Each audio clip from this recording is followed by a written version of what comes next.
Nous voilà donc ce mercredi, pour reprendre une expression d'Aragon, comme en étrange pays dans notre pays lui-même.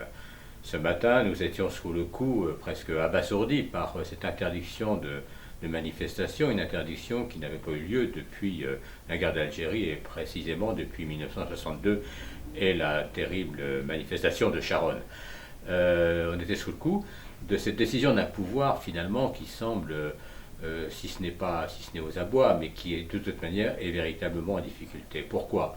Parce que ce pouvoir, il faut bien le dire, voit sa légitimité sérieusement atteinte et au moins interrogée par un peuple qui rejette majoritairement la loi El Khomri, qui continue à soutenir les mouvements qui la combattent, et avec un Premier ministre à 17% d'opinion favorable et un président à 14%. Donc, quelle est leur base aujourd'hui? Leur base qui était naturellement, je dirais, ces gens qui sont dans la rue, qui étaient dans la rue, auprès desquels ils étaient quand ils étaient dans l'opposition. Eh bien maintenant, ils en sont complètement coupés au point d'envisager, parce qu'ils l'ont fait ce matin, d'interdire une manifestation syndicale, et qui n'est pas seulement une manifestation de la CGT, comme on le dit, mais la manifestation de 7 syndicats, dont FO, dont la FSU. Alors, qu'est-ce qui s'est passé?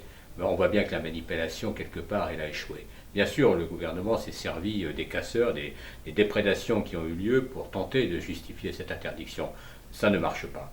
Les gens qui connaissent les manifestations, qui sont des militants syndicaux, n'ont strictement rien à voir avec les casseurs, et au fond, l'opinion le sait, même ceux qui font semblant de s'en indigner.